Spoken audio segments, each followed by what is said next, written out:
Donc encore une fois, un grand merci pour votre présence ce soir dans le cadre de ces événements autour de la commémoration et de l'hommage qui sera rendu à Noëlla Rouget. Il y a eu plusieurs types de célébrations. Là, nous allons aborder un pan livresque et littéraire ce soir autour des livres de la Résistance et de la liberté.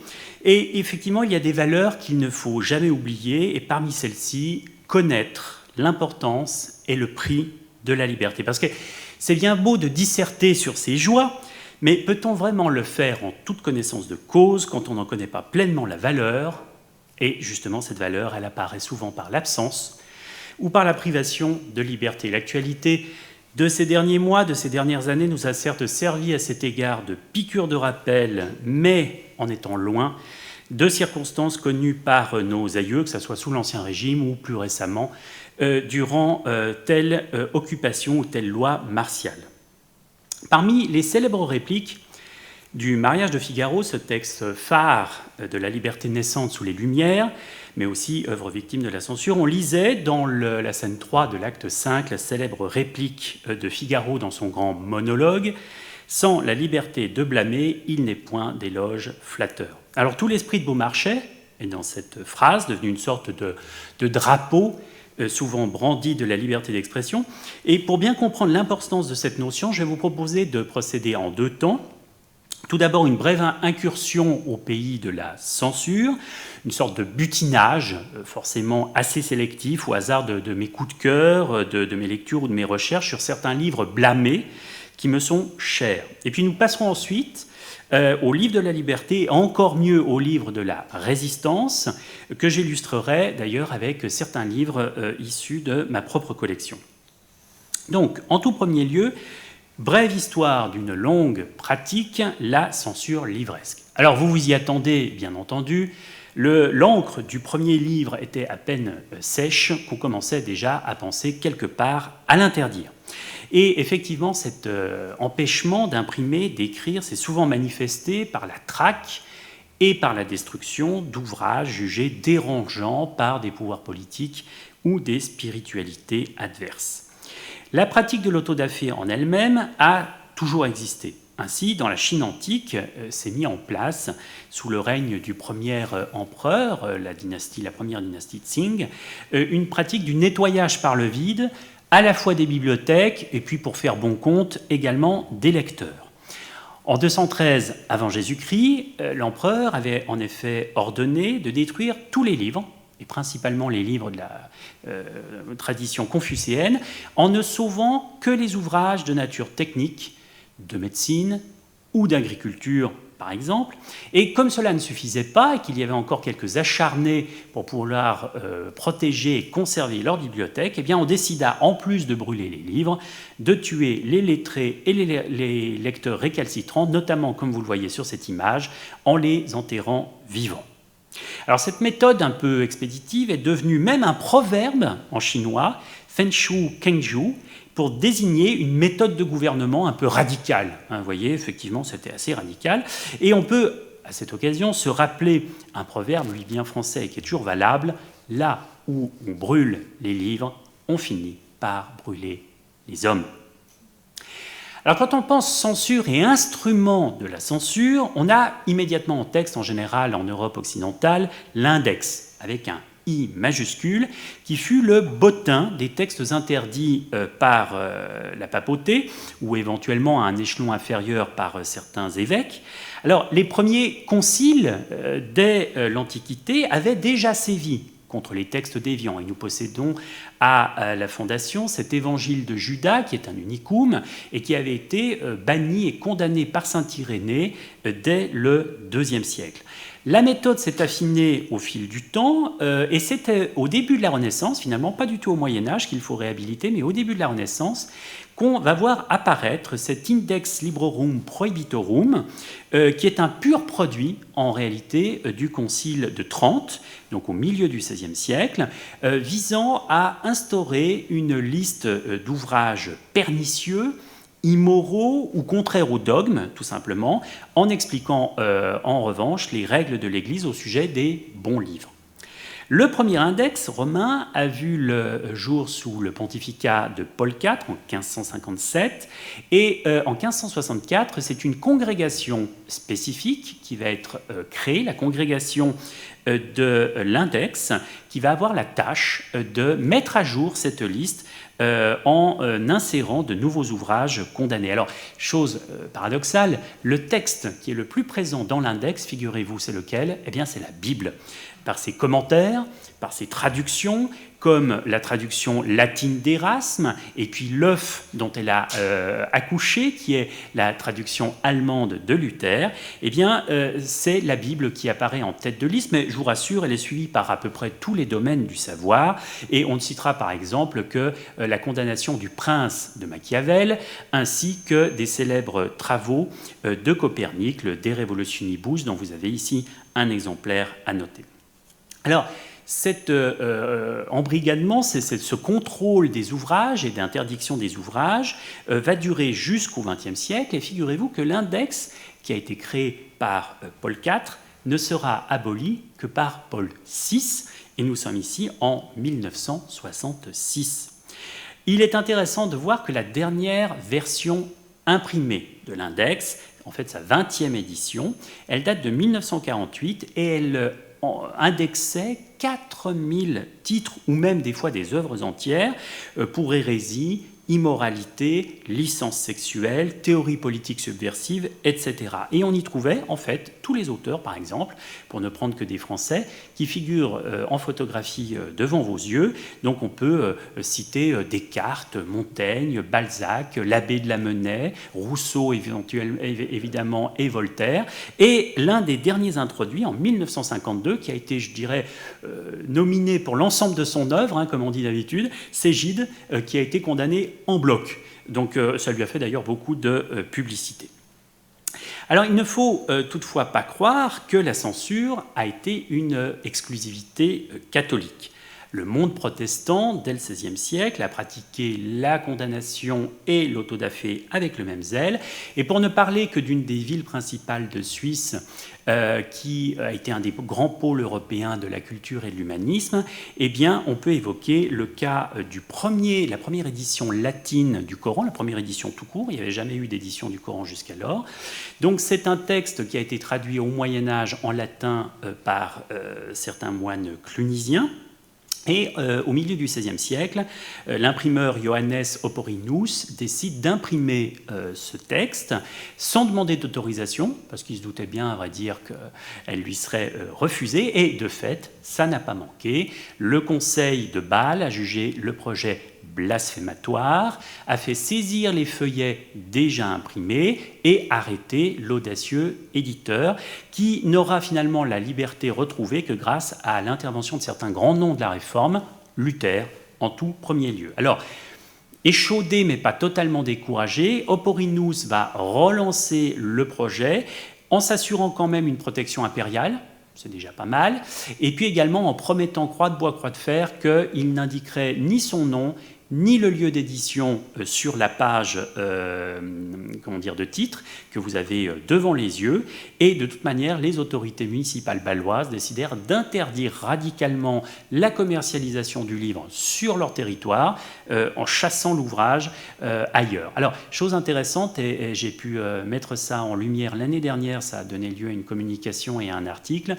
Figurez-vous que l'exemplaire que vous avez devant les yeux, qui est celui de la Fondation Martin Bonnemer, a appartenu, je vous le donne en mille, à un ami de Ronsard, Pontus de Thiard, qui par ailleurs, dans le civil, était non seulement poète, mais également évêque catholique. Donc figurez-vous que cet évêque catholique a possédé un texte musulman, imprimé par un protestant, interdit à Bâle et figurant évidemment à l'index. Ça fait quand même beaucoup pour un seul livre, mais c'est un beau parcours. À Genève, on ne brûlait pas que les livres, et vous le savez fort bien par un exemple qui demeure près de 5 siècles plus tard, toujours aussi emblématique, c'est le cas du médecin et théologien d'origine espagnole Michel Servet, qui en 1553, la dernière année de sa vie, avait trouvé un imprimeur assez fou, Balthazar Arnoulet, qui était un Lyonnais, pour donner une édition de ce traité fondamental sur la Trinité qu'il était en train de mettre au point, d'achever, et qui, à Vienne, sous couvert d'anonymat, bien entendu, a fait le travail. Sauf que, voilà, pas de chance, ils ont été dénoncés, l'ouvrage et l'auteur ont été condamnés, et Servet ne va finalement sauver sa vie que par la fuite. L'ouvrage va connaître un auto-da-fé, je cite les termes de la condamnation. Ils ont été l'un et l'autre condamnés à être conduits sur un tombereau avec ces livres, un jour de marché, histoire qu'il y ait plus de monde, de la porte du palais delphinal de Vienne, donc par les carrefours et lieux accoutumés jusqu'au lieu de la halle de la ville, puis sur une place appelée la Chervenne, où il sera brûlé tout vif à petit feu, tellement que son corps sera mis en cendres. Il va éviter ça à Vienne, il va le connaître à Genève, où s'étant réfugié quelques semaines plus tard, alors que ses livres brûlaient le 17 juin 1553 vers midi à Vienne, eh bien, c'est un répit qui lui est offert, mais de peu de durée, puisqu'il sera lui-même arrêté sur ordre de Calvin et brûlé vif le 27 octobre suivant, avec un exemplaire de son livre attaché sur la poitrine. On ne conserve que 3 exemplaires de ce Christianismi Restitutio, particulièrement important au-delà de l'aspect trinitaire, parce qu'au sein de ce texte figure pour la première fois la description de la circulation sanguine bien des décennies avant les travaux fondamentaux de Harvey. La censure laïque, eh bien, elle n'a pas été beaucoup plus favorable. Pour rester centré sur la seule France, on peut dater avec précision la crise qui va aboutir à l'installation de la censure, alors que finalement les premiers rois confrontés au processus éditorial, et Louis XI en tout premier lieu, quand l'atelier de la Sorbonne, qui a été le premier atelier typographique en France, commence son activité en 1471, il y a un grand enthousiasme du pouvoir. Mais les choses vont changer sous le règne de François Ier pour une histoire qu'on appelle l'affaire des placards et qui va se dérouler dans la nuit du 17 au 18 octobre 1534. À la faveur de la nuit, justement, dans les rues de Paris, mais aussi de pas mal d'autres grandes villes françaises, Orléans, Rouen, Tours, Blois, on va placarder, d'où le nom, des affiches qui sont des invectives contre la messe et qui sont intitulées précisément « Articles véritables sur les horribles, grands et insupportables abus de la messe papale, inventés directement contre la sainte scène de notre Seigneur, seul médiateur et seul sauveur, Jésus-Christ ». Alors cette attaque contre l'Eucharistie, évidemment, aurait éventuellement encore pu passer s'il n'y avait pas eu une volonté de vraiment aller chatouiller les moustaches du tigre, à savoir qu'on a retrouvé un exemplaire punaisé sur la porte de la chambre royale au château d'Amboise, et selon la légende, le roi François Ier aurait même retrouvé un exemplaire plié dans sa boîte à mouchoirs. Ce qui montrait jusqu'à quel point les premiers réformés protestants, les premiers protestants français étaient introduits en fait dans la cour et dans l'entourage royal, ce qui évidemment a été une douloureuse surprise pour François Ier, jusqu'alors relativement indulgent à leur égard. Alors l'indulgence, il ne va plus y en avoir, hein. Du jour au lendemain, ça va être une sorte de répression massive. L'imprimeur Antoine Auguereau, qui a été accusé à tort ou à raison d'être le responsable, plutôt à tort, va être pendu et brûlé sur le bûcher en janvier 1535, donc quelques mois seulement après le scandale, et il va être mis en place une autorité de contrôle et une autorité de censure. Il faudra désormais, pour imprimer en France, avoir un privilège royal d'impression concédé à l'auteur ou à l'éditeur, et en même temps naît un principe qui est toujours actif de nos jours, qui est celui du dépôt légal, afin effectivement de pouvoir montrer qu'on a un exemplaire qui a subi les foudres de la censure et qui est passé à travers cette procédure. Eh bien, en 1537, on oblige les imprimeurs éditeurs à déposer un exemplaire de chaque ouvrage à la Bibliothèque royale, et ça va se poursuivre jusqu'à nos jours, hormis une petite période de liberté sous la Révolution française. Alors, au fil des règnes, au fil des régimes, les choses ne font guère s'améliorer. Prenons par exemple, sous Louis XIV, le trublion avocat Claude le Petit, qui perdit encore la vie. Alors certes, il a été discrètement étranglé avant le bûcher, mais bon, en 1662, pour avoir en réalité fait quelque chose d'assez anodin, quelques vers cochons sur la Vierge Marie et sur la famille royale, le tout réuni quand même dans un recueil qui avait été intitulé clairement « Le bordel des muses ». Alors c'est vrai que ça a pu un petit peu choquer. Mais dites-vous quand même que voilà, nous avons un jeune homme, puisqu'il avait seulement dépassé la vingtaine, qui finit sa vie abruptement et qui doit servir d'exemple, ce qui d'ailleurs n'empêchera pas ces ouvrages, comme vous le voyez, de connaître une diffusion assez large. Cela va toucher également même des grands noms très bien en cours, comme le grand Molière lui-même, qui fait un ensemble de pièces qui vont connaître la censure, les cabales, et parmi celles-ci, il faut attirer l'attention principalement sur la pièce dite « Le festin de Pierre », jamais publiée de son vivant, mais qui va connaître sa première édition posthume dans les œuvres complètes de Molière en 1682, dans les 2 derniers tomes qui sont consacrés aux œuvres jamais publiées, dans le tome 7, elle voit le jour non plus sous le titre original de Festin de Pierre, mais sous le titre de Don Juan.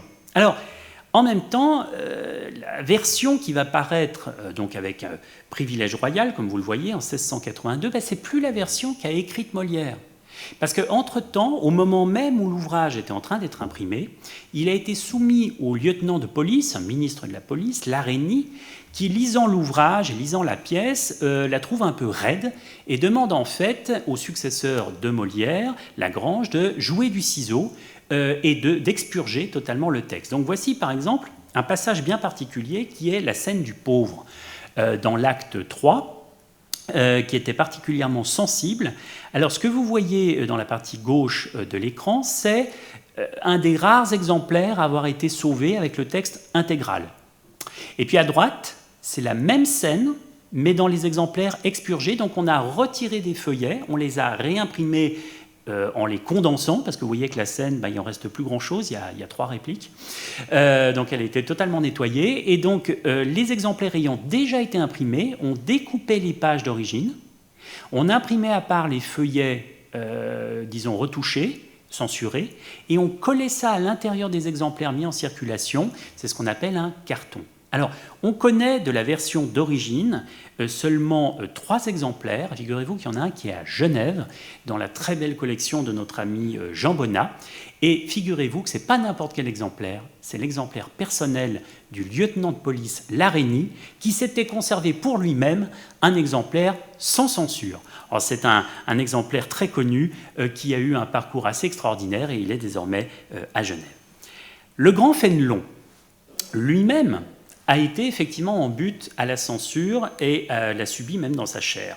Archevêque de Cambrai, précepteur des petits-enfants du roi, il avait cru bien faire en écrivant un roman qui s'appelait « Les aventures de Télémaque », qui mélangeait aventure donc, et édification morale. Mais voilà, à la lecture, alors même que le privilège royal était déjà délivré, donc il avait passé la censure, eh bien le roi Louis XIV crut se reconnaître sous les traits d'un arrogant prince nommé Idoménée. L'impression était en cours. L'ordre royal arrive directement chez l'imprimeur, on stoppe tout. Et de ce fait, les rares exemplaires qui ont survécu de l'édition originale de 1699, dont vous avez ici l'exemplaire Bonne-Mère, s'arrêtent ex abrupto à la page 208. Il n'y a pas la suite. Et le pauvre Fénelon va connaître l'exil, la disgrâce. Il va être envoyé dans son diocèse de Cambrai, donc il ne sortira plus. Mais figurez-vous qu'en fait, le scandale provoqué par cette interruption et par cette disgrâce va en fait propager le texte à travers toute l'Europe. Il y aura énormément d'éditeurs hollandais, toujours prêts à venir tagnasser la monarchie française, qui vont récupérer des manuscrits en circulation et donner en fait une popularité extraordinaire à l'auteur et à l'œuvre. Alors j'arrête là cette galerie historique qu'on pourrait évidemment poursuivre avec des exemples abondants, mais je voudrais vous lire un passage d'une nouvelle, d'une œuvre, qui en fait est née elle-même de la censure. C'est la nouvelle Angélique, qui sera reprise ensuite en volume dans le recueil des Filles du Feu de Gérard de Nerval. Alors, Angélique, c'est un roman, une longue nouvelle épistolaire, et l'auteur correspond avec le rédacteur en chef d'un journal, parce qu'il vient d'apprendre qu'il y a eu un amendement, pas à l'Assemblée nationale, mais disons à la Chambre des Pairs, l'amendement Riancet, qui interdisait le roman feuilleton, parce qu'il y avait eu la publication de certains textes qui semblaient appeler à la révolte. Et donc, le pouvoir a décidé d'empêcher des œuvres de fiction qui sont carrément interdites. Alors évidemment, Nerval dit dans ses lettres « Mais moi qui ne suis pas romancier, je veux faire simplement du roman historique avec des choses bien étayées. Mais évidemment, j'ai un peu peur. » On va voir ce qu'il dit. « À mon retour à Paris, il était en Allemagne, je trouvais la littérature dans un état de terreur inexprimable. Par suite de l'amendement Riancet sur la loi de la presse, il était défendu aux journaux d'insérer ce que l'Assemblée s'était plu à appeler le feuilleton roman. Et j'ai vu bien des écrivains, étrangers à toute couleur politique, désespérés de cette résolution qui les frappait cruellement dans leurs moyens d'existence. Et je commençais moi-même à m'effrayer des condamnations suspendues sur les journaux pour la moindre infraction à la loi nouvelle. 50 francs d'amende par exemplaire saisi. C'était de quoi faire reculer les plus intrépides, car pour les journaux qui tirent seulement à 25 000 exemplaires, et il y en a plusieurs, cela représentait 1 million. On comprend alors combien une large interprétation de la loi donnerait au pouvoir des moyens pour éteindre toute opposition. Le régime de la censure est finalement de beaucoup préférable. Sous l'Ancien Régime, avec l'approbation d'un censeur qu'il était permis de choisir, on était sûr de pouvoir sans danger produire ses idées, et la liberté dont on jouissait était extraordinaire parfois. À titre personnel, je n'ai jamais eu tant de bonheur avec la censure française, je veux parler de celle des théâtres, et je doute que si l'on rétablissait celle des livres et des journaux, nous eussions plus à nous en louer. Dans le caractère de notre nation, il y a toujours eu une tendance à exercer la force quand on la possède, ou les prétentions du pouvoir quand on le tient en main. Bref, vieille pratique, vous le voyez, là nous sommes au XIXe siècle, la censure a toujours la cote dans nos sociétés modernes. Et les autodafés brillent de par le monde depuis ce XIXe siècle. Vous en avez ici quelques exemples fameux qui ont été condamnés pour des raisons diverses et variées, bonnes ou mauvaises, morales, politiques ou autres. Une petite sélection qui fait intervenir des chefs-d'œuvre comme Madame Bovary, comme Les Fleurs du Mal, l'Encyclopédie, plus récemment Lolita, les versets sataniques. Et nous en arrivons maintenant dans cette société du début du XXIe siècle, dans le Canada du sémillant Justin Trudeau, à des censures qui sont moins compréhensibles encore quand elles commencent à toucher Astérix ou Tintin, qui sont désormais jugés persona non grata et condamnés même au bûcher, ce qui nous renvoie effectivement à des temps que nous pensions disparus. Mais ces excès, finalement, comportent en eux-mêmes leur propre annulation. Et pour reprendre le mot d'Emerson, je cite, « Tout livre brûlé illumine le monde ». Et la censure, dans certains cas, va même donner des lettres de noblesse jusqu'aux plus mauvais livres, transfigurés par leur rôle de martyrs de la pensée. Et l'érudit Gilles Ménage, qui l'écrivait en 1793, l'avait bien résumé, « Défendez-moi, on me lira ». Passons maintenant justement à quelques livres de la liberté, refuser la censure, et voir effectivement dans quelles conditions, parfois dramatiques, les auteurs vont intervenir. Alors, que ça soit pour raison en politique ou en écriture, la liberté, je le disais tout à l'heure, doit souvent se conquérir. Bien entendu, la liberté d'expression, elle a été accordée sous la Révolution, dans la première déclaration des droits de l'homme et du citoyen. Nous sommes le 26 août 1789, tout à fait fondamental et fondateur, puisque l'article 11 précisait alors, je cite, « La libre communication des pensées et des opinions est un des droits les plus précieux de l'homme. Tout citoyen peut parler, écrire, imprimer librement, sauf à répondre de l'abus de cette liberté dans les cas prévus par la loi. » Eh bien, en réalité, ce droit fondamental exprimé ici par les pères fondateurs de la Révolution, il va falloir bien souvent se battre pour l'exercer. Certains sont allés très loin pour conserver les livres hors des bûchers. Et de manière littéraire, nous en avons une bonne expression avec le fameux roman de Ray Bradbury, Fahrenheit 451, dont nous venons d'acheter l'édition originale il y a peu de temps à la Fondation Bonne Mère, que vous avez ici, avec sa couverture extrêmement édifiante, et qui illustre à merveille la pratique d'une communauté de lettrés, d'ailleurs rejetés aux marges de la société de la légalité, et qui, pour ne pas être pris et donc condamnés pour possession de livres, les livres étant interdits et incendiés, comme vous le savez, par les pompiers eux-mêmes, qui, les maisons étant inifugées, n'ont plus de travail sinon de faire des autodafés. Donc ces lettrés ont appris par cœur des textes immortels dont ils deviennent en fait les exemplaires incarnés. Et l'un des personnages dit notamment, arrivant totalement loqueteux devant son auditoire, « Je suis le prince » de Machiavel. Vous voyez qu'on ne peut pas juger un ouvrage sur sa couverture.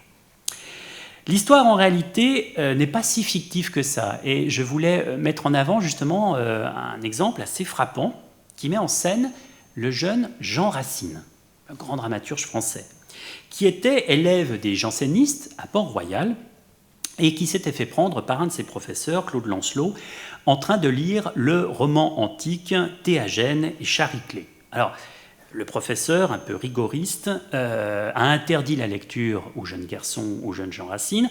N'importe quel enseignant à l'heure actuelle serait absolument ravi de voir un de ses élèves prendre ce roman antique, voire même n'importe quel roman tout court. Mais disons qu'à l'époque, l'œuvre d'Héliodore était considérée comme peu convenable pour un jeune garçon. Donc saisie du livre, qui est jeté dans la cheminée devant son propriétaire, le petit Racine, et ce dernier, figurez-vous, ne va pas désarmer. Il va s'en procurer un autre exemplaire, qui est de nouveau saisi par le professeur et rebrûlé, et idem pour le troisième exemplaire, mais alors là, attention, Racine va l'apprendre par cœur. Et une fois qu'il aura fini de l'apprendre par cœur, il va l'apporter de manière volontaire à son maître, et va lui dire « Vous pouvez brûler ce livre-là comme les autres, je n'en ai plus besoin ». Alors, en pays catholique comme en pays protestant, on l'a vu tout à l'heure, il y a effectivement de la censure, de la traque des livres selon les lieux et les périodes.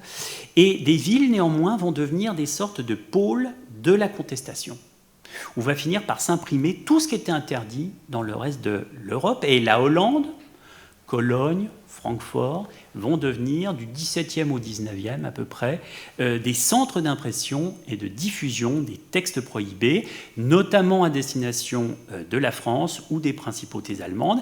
Et elles livraient donc des impressions qui étaient publiées sous des adresses fictives, puisqu'évidemment, les véritables imprimeurs ne voulaient pas prendre le risque d'être poursuivis, même par leurs propres autorités, qui auraient pu avoir des pressions politiques. Et donc, on va voir fleurir tout un ensemble d'adresses extrêmement significatives, comme Jean de la Vérité, qui dit bien ce qu'il veut dire, ou encore plus célèbre, Pierre Marteau, qui assène véritablement. Donc, ce sont des éditeurs qui vont avoir 200 ans d'existence sans avoir jamais existé. Alors cette dernière mention, par exemple, se retrouve pour la première fois, Pierre Marteau, le masque de Pierre Marteau apparaît au titre donc de cette histoire d'Henri III, qui voit le jour soi-disant à Cologne en 1666, et en réalité qui sort des ateliers hollandais, notamment des Elsevier de Leyde. Et à partir de là, il va y avoir un succès. Tous les éditeurs contestataires vont reprendre cette fausse adresse qui va fleurir sur des ouvrages imprimés en Hollande, Amsterdam, Rotterdam, en Belgique, à Bruxelles, en Allemagne, et même chez certains ateliers clandestins français, notamment du côté de Rouen. Alors, quitte à parler de fausses adresses éditoriales, figurez-vous qu'en fait, il y a eu pour les éditeurs, les imprimeurs genevois, une sorte de combine qui leur permettait d'exporter leurs livres interdits en terre catholique. Alors comment ont-ils fait ? Ils avaient besoin d'une adresse typographique qui ne, suscite pas la curiosité ou du moins l'attention des douaniers. Alors plutôt que de mettre Geneva en latin ou Genève en français, ils vont aller chercher un nom de village moins connu, plus consensuel, qui sonne un petit peu ce qu'on veut, qui va être Colonia à l'Obrojum. Alors, Colonia à l'Obrojum, c'est quoi ? C'est colonie. Vous ne saviez pas que vous étiez sur une terre de clandestinité et qui va colporter des choses interdites. Eh bien, en fait, cette adresse, elle était faite, oui, mais uniquement pour l'exportation. Et donc, Pour l'exportation en terre catholique, c'était très bien, ça noyait le poisson. Par contre, quand il s'agissait d'emmener le livre en terre réformée, là c'était contre-productif, parce que du coup on ne reconnaissait pas que c'était évidemment une grande maison genevoise qui avait fait l'édition. Alors sur certains exemplaires comme celui-ci, on voit apparaître au composteur, rajouter au composteur la localisation exacte de Genève, qui vient donc se superposer à celle de Colonie, et qui nous montre en fait que là, l'ouvrage était manifestement destiné à une commercialisation en terre réformée.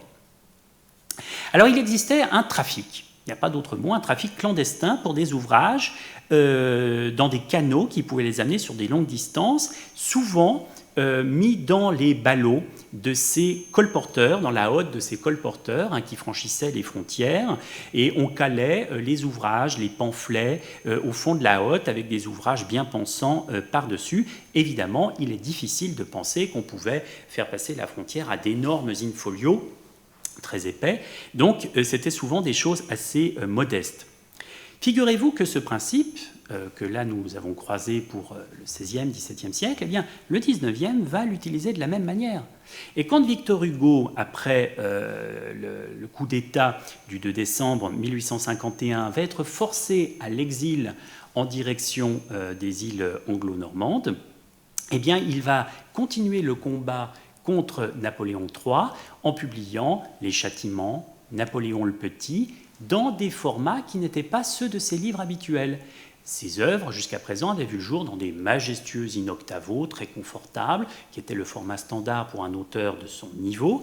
Et là, on va passer à des formats in-16, de toute petite taille, qui sont faciles à dissimuler. Et dans certains cas, on va même faire des tirés à part de certains chapitres, qui seront imprimés sur une simple feuille de papier et qui seront ensuite pliés en fascicules, des choses que l'on peut glisser par exemple dans une enveloppe et envoyer directement en France en espérant avec de bonnes chances que ça passe les filets de la censure. Alors, le texte que vous avez ici, qui est aussi un achat récent pour la Fondation Bonne Mère, ce n'est pas contre Napoléon III, c'est contre ses hôtes, donc contre les Anglais.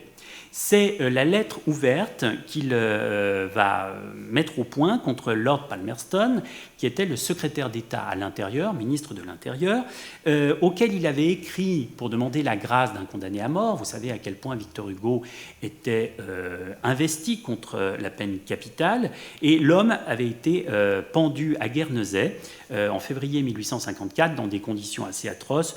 Le bourreau était débutant, il a fait un peu ses essais, puis finalement la corde a cassé 3 fois avant qu'effectivement les cervicales craquent. Bon, je ne vous fais pas le détail, mais toujours est-il que Hugo, informé des conditions, vexé de ne pas avoir eu un retour de la part du ministre, lui écrit une lettre cinglante, une lettre ouverte cinglante, qui dit, entre autres, « Un jour, il y a quelques années de cela, je dînais avec vous. Vous l'avez, je suppose, oublié. Moi pas. Ce qui me frappa en vous, c'était la façon dont votre cravate était mise. On me dit que vous étiez célèbre pour l'art de faire votre nœud. Eh bien, je vois que vous savez aussi faire le nœud d'autrui. » Donc, vous pensez bien que cette lettre ouverte a été évidemment condamnée, va voir le jour à soi-disant une adresse, et là vous la reconnaissez sur la page de titre, Genève et New York. Alors, ça a vu le jour ni à Genève ni à New York, mais bel et bien, effectivement, dans l'île anglo-normande, où il a trouvé un imprimeur complaisant. Alors, mine de rien, ça va être très mal accepté par la couronne, qui va demander en fait à Hugo de faire de ses valises et de bouger de quelques kilomètres sur une autre île, ce qui explique le déménagement de Guernesey en direction de Jersey. Donc vous voyez que ça tient à peu de choses et souvent à des tout petits fascicules. Mais venons-en maintenant à notre histoire contemporaine, c'est-à-dire à la période noire de la Seconde Guerre mondiale. Dès 1940, dès les débuts de l'occupation, des auteurs, des éditeurs, des imprimeurs vont mobiliser leurs talents, leurs compétences pour sortir des textes de résistance, non seulement strictement politiques, bien sûr, mais également littéraires. Et dans ce cadre-là, les noms des éditions de Minuit, du Silence de la mer, de Vercors sont évidemment indissociables de cette période noire de notre histoire récente, et rarement un livre aura eu un tel retentissement et un tel culte que le Silence de la mer, à la fois pour des raisons patriotiques et conjoncturelles, mais également de véritable qualité littéraire. Alors, l'œuvre a été publiée sous le pseudonyme de Vercors, qui cachait l'écrivain Jean Brulaire. Et figurez-vous que durant la guerre, certains l'ont attribué, par méconnaissance, à André Gide, qui avait, bien malgré lui, endossé ce masque de Vercors. Alors, pour rappel, le court roman met en scène au début de l'occupation un jeune officier allemand, Werner von Ebrennach, cultivé, raffiné, épris de culture française, d'ailleurs provenant d'une famille huguenote exilée, en aucun cas nazi, et qui vient s'installer dans une famille bourgeoise française. On réquisitionne pour lui une chambre. Il fait la rencontre de ses hôtes, un homme âgé et sa nièce. Donc les deux propriétaires français vont lui opposer un silence glacial sans jamais témoigner de l'intérêt pour ces tentatives de rapprochement. Et en fait, le propos du roman, qui justement montre que le patriotisme peut s'exercer, la résistance peut s'exercer par un silence actif finalement et absolu, avec une histoire d'amour qu'on sent naître entre l'officier et la jeune nièce, qui sont tous les deux en fait des victimes d'une certaine manière de cet état de fait. Et l'officier, vous le savez, à la fin demandera sa mutation sur le front de l'Est sans espoir de retour. Alors c'est un symbole de la littérature de résistance, et figurez-vous pourtant que l'œuvre à l'époque a rencontré pas mal de détracteurs. Pour certains résistants, notamment du côté communiste, l'image trop polissée, presque sympathique d'une certaine manière de l'officier allemand rendait ce texte suspect, et il y a même eu du côté soviétique certains critiques pour parler d'une œuvre, je cite, de provocation écrite certainement par un nazi pour servir l'action d'intoxication menée par la Gestapo. Des termes assez sévères. Hein. Et en effet, l'ouvrage était un ouvrage du début de la guerre. Nous sommes en novembre 1941 au moment de sa rédaction, et il est certain qu'entre le moment où il a été écrit et le moment où il va voir le jour, en raison des difficultés d'impression, il y a peut-être un décalage qui va s'opérer entre le récit voulu par Vercors au départ et puis les réalités en fait de l'évolution de la guerre. Le silence de la mer a été le tout premier ouvrage, en effet, imprimé aux célèbres éditions de Minuit, qui devait devenir le principal organe éditorial de la résistance pour les textes littéraires sur le sol français. Alors cette maison, elle a été créée conjointement par Vercors et par son ami, le journaliste et écrivain Pierre de Lescure. Et dans ses mémoires, dont je vous conseille la lecture, qui s'appelle « La bataille du silence », Vercors expliqua l'origine du nom, aujourd'hui célèbre, je cite, « édition souterraine, édition des catacombes, édition de la liberté, édition du refus ». Mais un jour, rue Bonaparte, je jouais avec les mots, l'ombre, la nuit, minuit, et sur ce dernier me reviennent soudain un titre de Duhamel, un autre de Macorlan, la confession de minuit, la tradition de minuit, bon sang, mais voilà ce qu'il nous faut, les éditions de Minuit. J'en suis si enchanté que je file aussitôt chez Lescure, qui n'en est pas moins heureux que moi. Alors par contre, ça crée une légende qu'il faut vite dissiper. Non, ils n'ont jamais imprimé à minuit, parce que ça aurait été drôlement suspect. Donc en fait, ils imprimaient en plein jour, de préférence les jours de fermeture de l'imprimerie, en faisant croire qu'il y avait du travail à récupérer, mais ça ne se faisait pas en faisant tourner les rotatives, effectivement, à minuit. Les voisins n'auraient probablement pas téléphoné à la Gestapo, mais probablement aux policiers pour signaler du tapage nocturne. Alors l'ouvrage en lui-même, la première édition, va voir le jour, va être achevée d'imprimer le 20 février 1942, par ceux qui étaient les éditeurs de Brulaire-Vercors avant la guerre, Claude Houdeville et Ernest Hollard, alors qui vont avoir énormément de mal pour se fournir en fait du papier, tout simplement, trouver les encres, les caractères, et donc faire un petit livre, de nouveau cette pratique du petit livre qu'on peut dissimuler sous le manteau.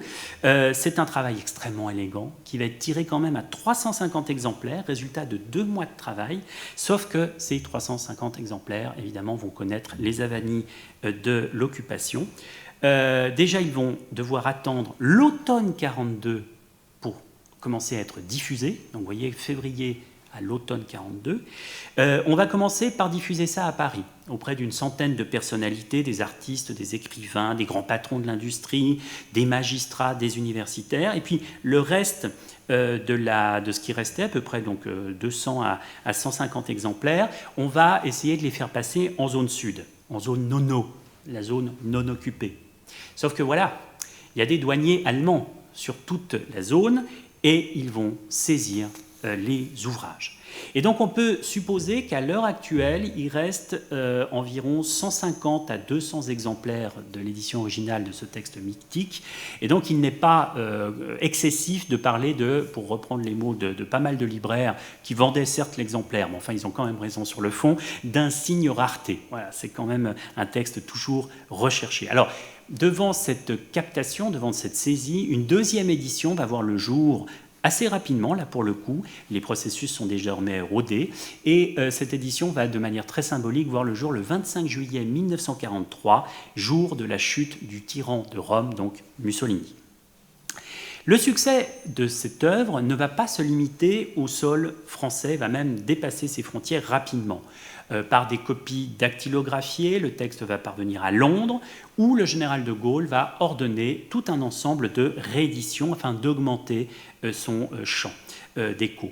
Alors, on va le voir paraître aux éditions londoniennes qui s'appellent Les Cahiers du Silence, en juin 1943, et à partir de là, c'est un véritable feu de brousse.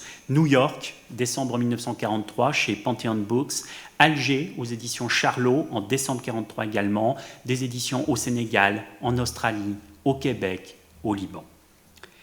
Quelques mois après Le Silence de la mer, c'est un autre texte fondamental, en octobre 1942, qui va voir le jour, alors là encore une plaquette insignifiante, avec juste une agrafe pour tenir les quelques feuillets. C'est tout petit, c'est tout mince, c'est tout léger, ça peut s'abîmer très facilement, mais aussi se faire disparaître dans les toilettes, si par hasard il y a un coup de sonnette un peu trop insistant à votre porte. C'est Poésie et vérité 1942, c'est signé d'un certain Paul Éluard, et évidemment ça n'a obtenu aucun visa de la censure allemande ou de la censure française aux éditions de la Main à Plume, qui sont des éditeurs très liés et même créés par les surréalistes. Alors on trouve au sein de ce tout petit fascicule un poème appelé à une grande célébrité, j'ai nommé Liberté. Cette ode à cette valeur dans une sorte de scansion en 21 quatrains répétitifs, toujours achevé par « j'écris ton nom », pour qu'enfin on en arrive à la conclusion finale, Liberté.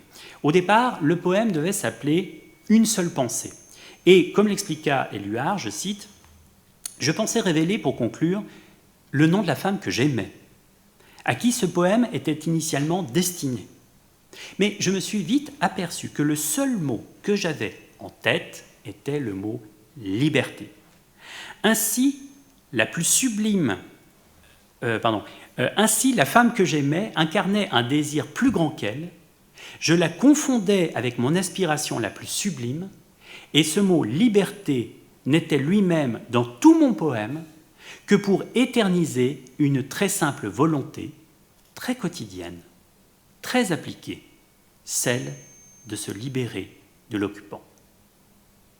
Alors le texte, évidemment, va connaître une célébrité extraordinaire. Après-guerre, il va être repris par les éditions de Minuit. Là, nous sommes dans une édition de 1945 qui s'orne du très beau portrait d'Éluard par Picasso, mais dans l'intervalle, le texte avait été repris dans différents périodiques de résistance, sur différentes affiches, des placards qu'on retrouvait collés sur les murs dans les rues. En zone sud, la revue Fontaine va le publier, sous le titre d'ailleurs « Une seule pensée », et puis à l'étranger, à Londres, dans la revue gaulliste officielle, La France Libre, et puis également sous forme de flyers mis au point pour être parachutés par les bombardiers anglo-américains lorsqu'ils survolaient la France en allant bombarder en Allemagne. Lors du petit passage au-dessus de la France, ils envoyaient des papillons qui donc descendaient dans le ciel en portant le texte de ce poème. Mais ces textes de résistance, ils n'ont pas fleuri seulement sur les sols en guerre, sur le sol français, sur le sol anglais, sur le sol américain, dans les colonies. La Suisse, pays neutre dans le conflit, mais partageant toutes ses frontières avec l'un ou l'autre des principaux belligérants, a joué un rôle crucial dans l'édition et dans la diffusion de ces textes fondamentaux. Et j'en prendrai deux exemples majeurs, avec tout d'abord les éditions de la Bacconnière, dont je salue l'actuelle patronne et directrice dans la salle. Et pour citer le témoignage du romancier Renier de Tavernier, j'ouvre les guillemets, « Malgré tout, nous avions le sentiment de respirer à travers la Suisse. Il y avait une toute petite lucarne ouverte par laquelle nous arrivait ce qu'écrivaient à l'étranger Saint-Jean-Perse, Maritain, Supervielle, œuvres qui nous parvenaient à travers les éditions de la Bacconnière, les Cahiers du Rhône ou les Trois Collines.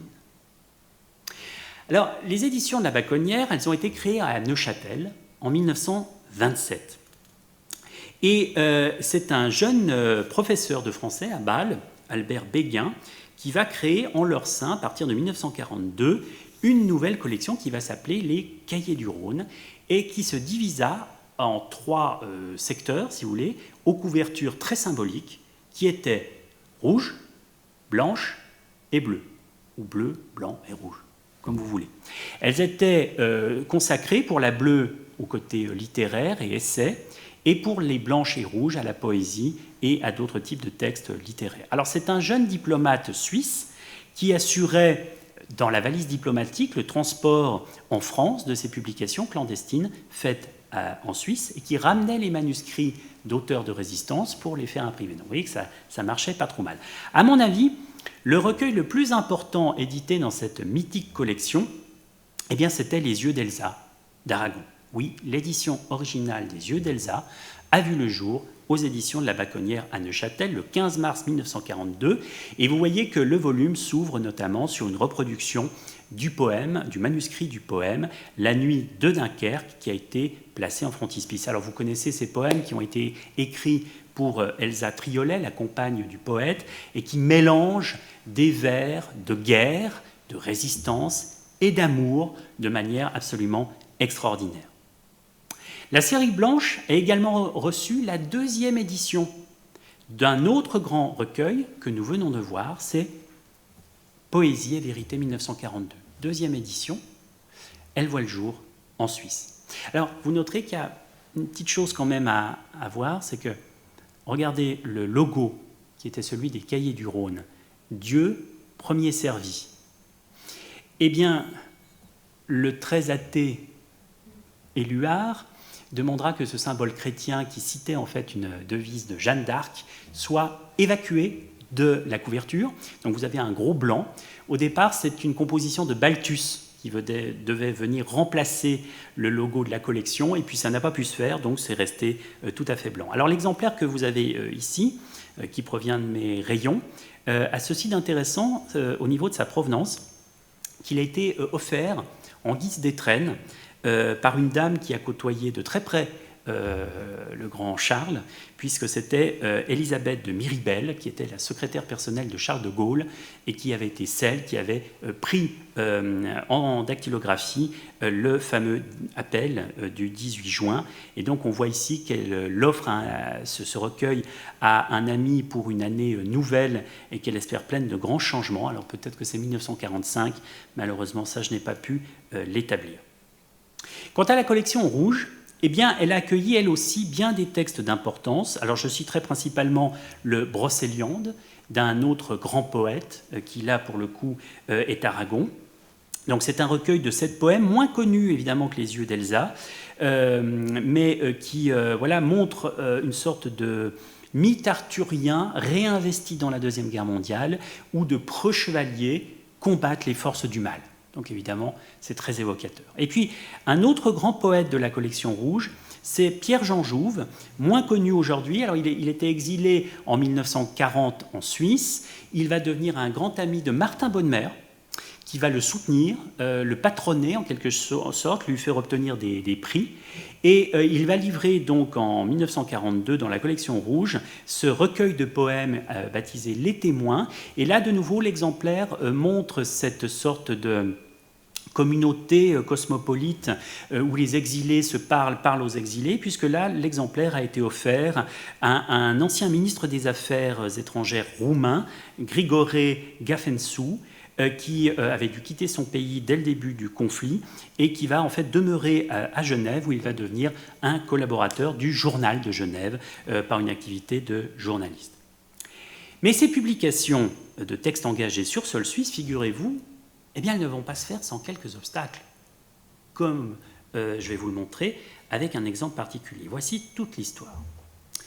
Nous sommes sur les bords du lac Léman, et un jeune étudiant en droit, François Lachenal, 1918-1997, que nous avons déjà croisé tout à l'heure, avait participé, en octobre 1940, à la création d'une revue à Lausanne, qui s'appelait la revue Trait, et qui était très hostile au nouvel ordre hitlérien. Un an plus tard, il va publier déjà des poèmes de résistance sur les assassinats d'otages à Nantes et à Châteaubriand. Et puis, il va, au terme de ses études, s'engager dans la carrière diplomatique. Il va commencer par être attaché à la légation suisse à Vichy en novembre 1942, puis muté au consulat de Suisse à Marseille au printemps 1943, puis à celui de Lyon, devenant vice-consul de Suisse. Donc là, nous sommes à l'été 1944. Et pour finir, il va terminer la période de guerre en étant carrément nommé au consulat de Suisse à Berlin dans les derniers temps de la guerre. Je vous laisse imaginer un petit peu ce que ça a dû être. Donc là, on le voit au balcon de la légation à Vichy, en 1942. Et puis j'ai fait un montage à côté, c'est sa carte officielle délivrée par le régime nazi qui établit sa fonction d'attaché auprès de l'autorité diplomatique suisse à Berlin. 40 ans plus tard, il devait résumer ainsi sa mentalité durant ces années de guerre. Je cite : « Cette période fut pour la suite, entre autres devoirs, l'occasion de prendre le relais de l'édition française, voire d'être un refuge, et pour moi, de tirer pleinement profit de mon poste à Vichy en jouant au porteur de valises. » Et oui, de fait, il va utiliser les valises, la valise diplomatique, pour faire circuler dans un sens les manuscrits, dans l'autre sens les textes imprimés, réalisés à Lausanne ou à Neuchâtel. Il va reprendre dans le même temps, en parallèle avec son activité diplomatique, il va reprendre la direction des éditions lausannoises des Trois Collines. Et début 1943, il a un projet.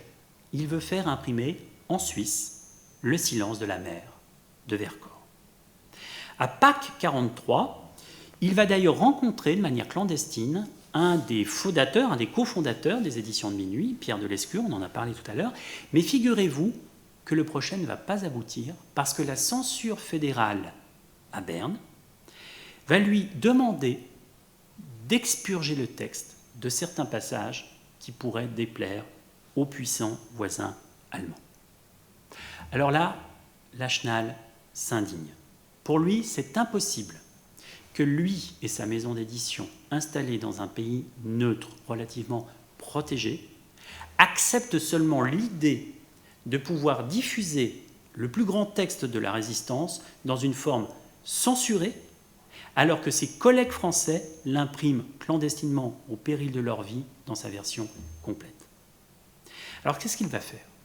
Eh bien, il décide immédiatement, donc nous sommes au printemps 1943, de créer à Genève une franchise, une maison d'édition clandestine. Et ça va s'appeler À la Porte d'Ivoire, qui est un nom suggéré par un jeune étudiant appelé une brillante carrière qui s'appelle Jean Starobinski, qui va donc proposer ce nom en référence au mythe de Morphée. Le silence de la mer va donc être la première production de cette maison clandestine genevoise, parue sans date, mais vers la fin du printemps 1943.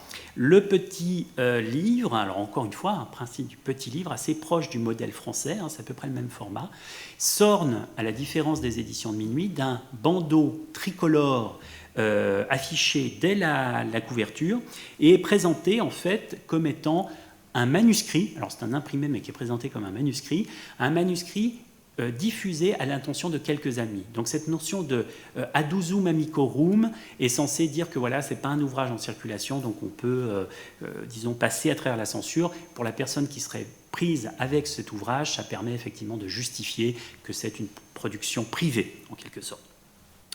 La préface, elle annonçait la couleur et disait d'emblée que l'honneur de la Suisse et sa haute raison d'être aujourd'hui sont de permettre à ceux qui, en France, méprisent glorieusement l'avilissante attente des antichambres, d'élever leur voix d'hommes libres, les éditions à la Porte d'Ivoire, en inaugurant la présente collection, se placent au service du courage et de la liberté. Le premier tirage, printemps 43, est de 500 exemplaires. Et il va être écoulé de la main à la main, hors des circuits conventionnels, comme je vous le disais. Et figurez-vous qu'en fait, ceux qui vont jouer les rôles de libraires, ce sont les barman des grands hôtels internationaux de Genève.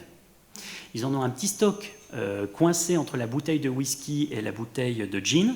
Et donc, en fonction de leurs clients, eh bien, ils vont diffuser, effectivement, faire passer le message dans ce milieu très cosmopolite de diplomates, d'espions, de représentants de telle ou telle faction, d'exilés. Et évidemment, ça va être un moyen de diffuser extraordinaire. Là, pas de saisie, donc les 500 exemplaires sont restés a priori en circulation. Nous en avons un dans la collection à la Fondation Martin Bonnemer, que Martin Bonnemer a très certainement reçu justement par ses biais de diffusion en direction de la Croix-Rouge internationale. Rappelez-vous qu'il était à l'époque en charge du secours intellectuel aux prisonniers de guerre. Et le succès va être tel qu'il va falloir faire une réédition qui va voir le jour au printemps 1944. Alors, c'est l'occasion d'une de ces petites variantes éditoriales dont les bibliophiles sont friands. Vous savez, c'est des fous, ces bibliophiles. Alors, en tout cas, ça fait leur bonheur. Donc là, vous avez à gauche la version de 1943 et à droite la version de 1944. Est-ce que vous voyez la différence qui permet d'identifier en fait l'une et l'autre édition parce qu'elles n'ont pas de date à l'intérieur, comme je vous disais tout à l'heure. Regardez la lettre initiale, le C. Eh bien, dans l'édition de 43, il est plus petit, et dans l'édition de 44, il est plus grand. Et c'est comme ça que vous pouvez faire le distinguo. Oui, je vous dis, c'est des trucs de maniaque, hein, ça, évidemment, mais en tout cas, ça marche. Alors, j'ai pour ma part réussi à trouver un exemplaire, j'étais fou de joie quand j'étais adolescent, qui a une provenance assez particulière. Il a été offert à un poète tessinois qui s'appelait Pericle Patocci, qui était ami de Jouve, ami de Saint John Perse, qui les a traduits notamment en italien. Et le petit exemplaire en question, qui est donc l'édition de 43, s'orne d'un double envoi autographe, qui est intéressant parce qu'en fait, ce sont les deux créateurs des éditions de minuit, autrement dit ceux qui ont fait la première vraie édition du Silence de la mer. Donc sur la page de titre en bas, vous avez Pierre de Lescure, dont je vous parlais, qui a rajouté à la main les éditions de minuit ou à la Porte d'Ivoire Genève, dans un envoi qui est daté du 1er janvier 1945, donc la guerre n'est pas encore finie. Et puis plus tardivement, nous sommes là en 1958, encore une année de grande perturbation dans l'histoire de France, c'est Vercors lui-même qui va faire un bel envoi autographe, en parlant donc de cette année de tous les dangers à nouveau, qui est pleine d'angoisse et donc avec tout l'espoir de l'avenir et l'amitié de Vercors lui-même. Alors après ce premier coup d'éclat, passé au-delà de la censure fédérale pour imprimer le Silence de la mer, la collection clandestine va commencer à prendre une sorte de rythme de croisière.